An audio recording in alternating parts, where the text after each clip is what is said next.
trapped for 3 days inside an elevator with an unknown man obsessed with her. The film opens with a quiet office late at night. In the middle of the nearly empty workspace, a woman named Jennifer is still busy finishing her work, appearing to be the only employee who's not yet left the building.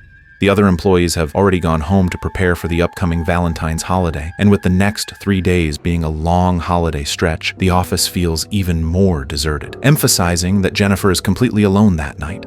After finishing her work, Jennifer does not immediately go home, but instead sends an email to her ex-fiancé in New York, saying that she plans to book a plane ticket and leave that very night to meet him, hoping they can repair their broken relationship. After sending the email, not wanting to miss her flight, Jennifer hurriedly leaves and grabs some candies from a desk. At the same time, in the same building, specifically in the restroom, there is a man named Guy who also works in the office.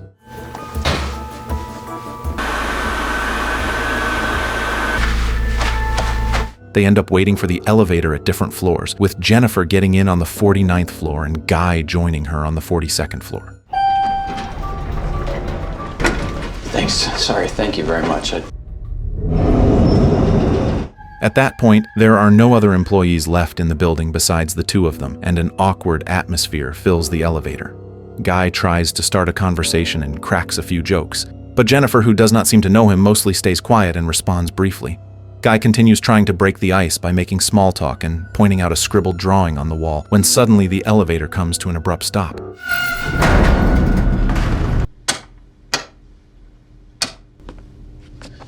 Okay, I'm just gonna hit it. Shocked, they both press the buttons repeatedly, but none of the control panel buttons work, even though the lights inside the elevator are still on. Guy then tries to force the doors open with all his strength, but fails. He waves at the CCTV camera, hoping someone in the control room will see them, but again, there is no response. The situation worsens when they try to use their phones and realize there is no signal, since they are 4 floors underground. Confused and anxious, Jennifer asks Guy why there is no security staff on duty that night, worrying that she will miss her flight if she cannot get out of the elevator soon. They're not doing anything. Hello? We're in here. I mean, maybe we just wait a minute or two and I'm sure someone... We got 0 bars. 15 minutes later, they try shouting for help and banging on the elevator doors, but no one hears them. Guy then comes up with another idea, thinking there might be an emergency exit on top of the elevator. Because the ceiling is too high, he asks Jennifer to stand on his shoulders. Though awkward at first, Jennifer reluctantly climbs onto Guy's shoulders to reach the ceiling, but while feeling around, she accidentally hits a metal plate hard and injures her hand. Ow! What, you okay? Yeah. Guy helps her down and realizes the idea cannot continue. After several hours pass, Jennifer becomes pessimistic and accepts that it is too late to catch her flight. Feeling sorry for her, Guy tries to cheer her up with jokes, and noticing his effort and care, Jennifer finally opens up and properly introduces herself to him. Guy. Nice to meet you guys. I'm Jennifer, by the way. Just a sip. 4 hours later, Jennifer suddenly feels a strong urge to urinate, but out of embarrassment, she desperately tries to hold it in. Guy notices her discomfort and suggests she relieve herself in a corner while he covers her with his jacket, but Jennifer refuses, not wanting to dirty the elevator. Thinking quickly, Guy offers his thermos bottle for her to use and promises to turn around and close his eyes so Jennifer can do it in privacy. It's okay. I promise. I don't mind.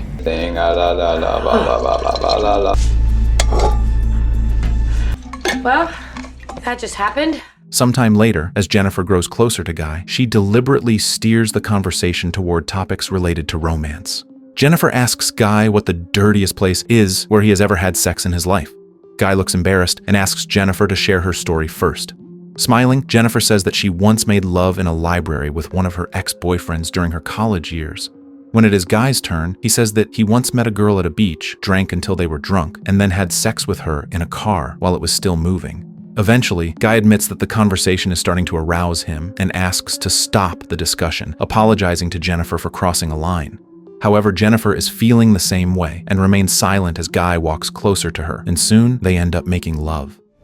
Okay. Afterward, Guy confesses that he has started to fall in love with Jennifer. Hearing this, Jennifer immediately pulls away from him and says that she truly loves her ex and only wants to reunite with him, explaining that what they just did should be considered nothing more than a momentary release. Unbeknownst to her, those words deeply hurt Guy. He tells Jennifer that she should end her relationship with her ex because he believes he is more deserving of her. Jennifer becomes irritated by this, as she genuinely loves her former fiancé, and she adds that once they manage to get out of the elevator, they should act as if nothing ever happened and return to their normal lives without involving emotions.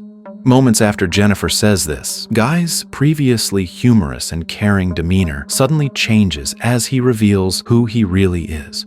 He admits that he lied to Jennifer, explaining that he is not a high-ranking employee at the company but merely a security guard assigned to the building. Guy then takes out his phone and shows CCTV recordings of Jennifer's daily activities, even footage of her waiting in front of the elevator after work. 7, sometimes. Because Jennifer is shocked and finds it hard to believe his confession. Guy continues by saying that he has worked in the building for a long time, but no one ever cared about him because of his social status as just a security guard. He cannot understand how Jennifer could still love and want to return to her ex when Guy believes he knows her better than anyone else. Guy then reveals that getting trapped in the elevator was not a coincidence, but something he had planned long ago. He pulls out an elevator key and demonstrates it by opening the door he had intentionally locked.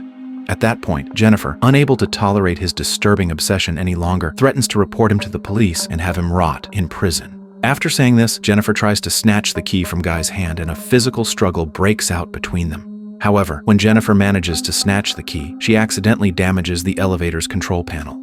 Afraid of being trapped inside the elevator with Guy and enraged, Jennifer begins striking him repeatedly. Guy collapses onto the floor, covered in blood, which immediately terrifies Jennifer, making her believe that he is dead.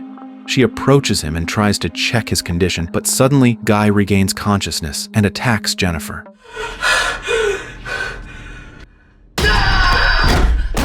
Sometime later, Jennifer wakes up from having fainted and sees that Guy has already regained consciousness before her. Her fear intensifies when Guy opens the gift box Jennifer had prepared for her ex, revealing a shirt inside. Guy brazenly puts on the shirt and orders Jennifer to open the remaining gift box. Helpless, Jennifer complies and opens the second box, which contains a cigar, along with a cigar cutter and a lighter. Guy lights the cigar while mocking Jennifer and sarcastically wishing her a happy Valentine's Day. it's like you're sucking on a big smoking dick, right? Happy fucking Valentine's Day, Jen. A moment later, Guy suddenly apologizes to Jennifer for frightening her and says that he wants to make peace with her. Jennifer remains silent and does not respond. She then sees that Guy appears to realize his mistakes and tries to get them out of the elevator. Since the elevator doors are broken and unusable, he asks Jennifer to lift him so he can reach the emergency exit on the ceiling. Jennifer argues that it would be easier if Guy pushes her instead, as she is not strong enough to lift him. Jennifer then climbs onto Guy's shoulders and successfully gets out of the elevator. Guy tells her where the stairs are and where the emergency exit is located. After understanding the layout, Jennifer raises her middle finger at Guy in a mocking gesture, as if ridiculing him for being deceived, which instantly fills Guy with anger and frustration at his own foolishness. He ties two pieces of clothing together and throws them up through the ceiling opening, allowing him to climb out and chase Jennifer, who is moving toward the emergency exit.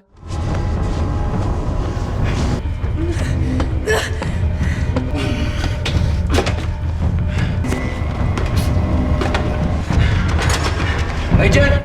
When Jennifer finally opens the emergency door, she shouts for help, hoping someone will hear her, but suddenly Guy grabs her body, causing both of them to fall. Because now, you're gonna die.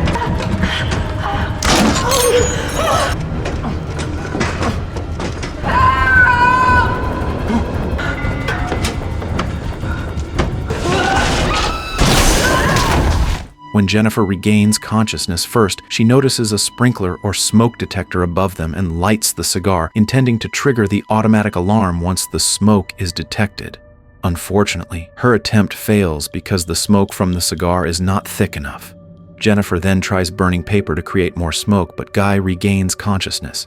Seeing this, Jennifer does not hesitate and starts hitting Guy again, managing to tie his hands with a piece of cloth. Guy warns her that the fire alarm will not activate and that it would only soak them with water and risk electrocution. Jennifer threatens to hurt Guy and force him to confess everything he has done to her.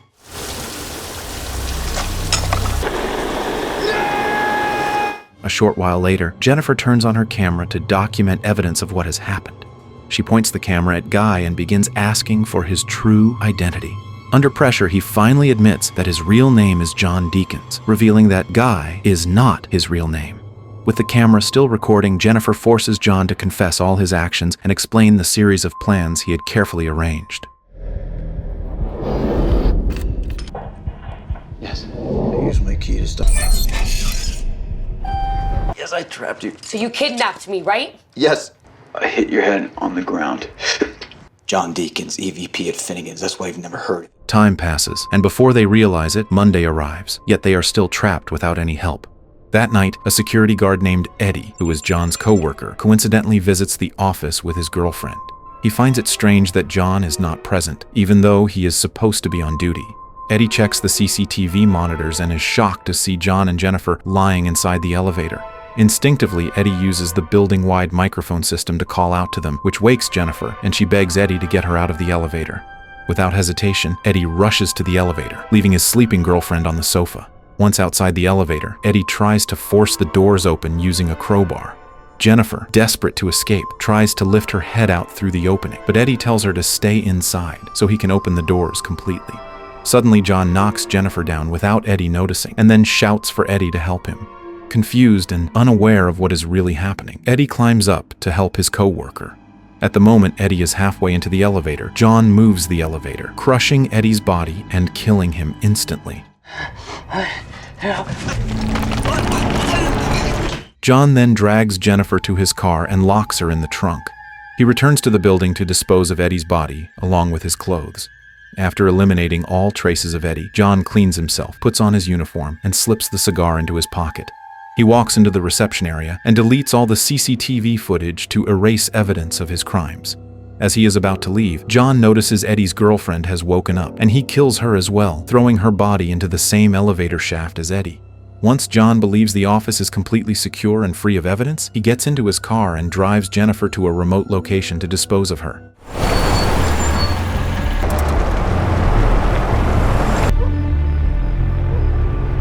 He takes a gasoline can and pours fuel over a trash container he plans to use to burn Jennifer. Before opening the trunk, John tells Jennifer that he truly loves her and always will, but they can never be together. When he opens the trunk and sees Jennifer motionless, he assumes she is dead, not realizing she is only pretending. John turns back toward the trash container to light the fire, but Jennifer slowly emerges from the trunk and strikes John's head with the gasoline can. Jennifer then gets into the car and notices the cigar inside. She reverses the car and violently slams into John, sending his body flying into the trash container soaked with gasoline.